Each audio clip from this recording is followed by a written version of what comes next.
రాలేదా?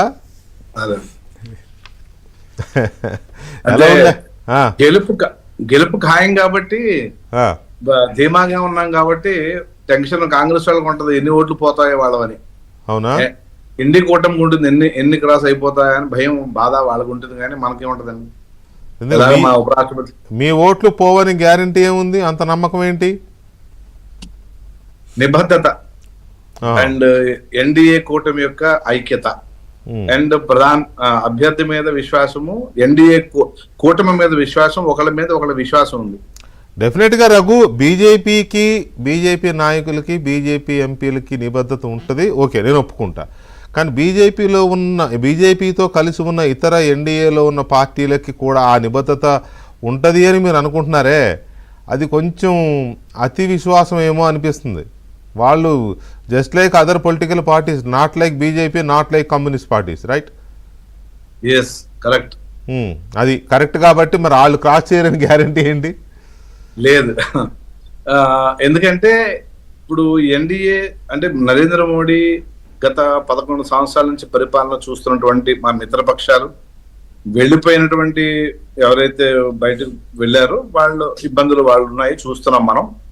సంఘటితంగా దేశాన్ని ముందుకు తీసుకెళ్ళడం ఏ విధంగా అయితే నరేంద్ర మోడీ ప్రభుత్వం పనిచేస్తోందో దాన్ని విశ్వాసం తీసుకుని, ఈవెన్ ఇప్పుడే నేను స్టేట్మెంట్ చూస్తున్నాను, నారా లోకేష్ ఒక తెలుగుదేశం బలమైనటువంటి ఒక నాయకుడు ఇవాళ అప్పుడు చెప్తున్నాడు 2029లో కూడా నరేంద్ర మోడీతో కలిసి పనిచేస్తామని.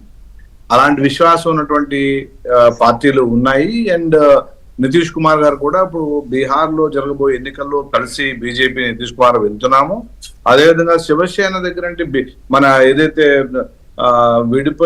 ఏదైతే ఠాకరే వర్గం నుంచి కూడా మాకు క్రాస్ ఓటింగ్ ఉన్నది అనేది ఇందాక కృష్ణ గారు చెప్పినా నేను చెప్పినా అలా ఉందన్నమాట. ఠాకరే నుంచి మీకు కాదండి, ఠాకరే నుంచి మీకు ఉండడంలో ఆశ్చర్యం లేదు. ఠాకరే ఆల్రెడీ అక్కడ కూటమిలో కలవడానికి అదేంటది ఏదో అగాడి, ఆ అగాడిలో కలవడానికి ఆల్రెడీ మీకు పంపాడు కదా వర్తమానం.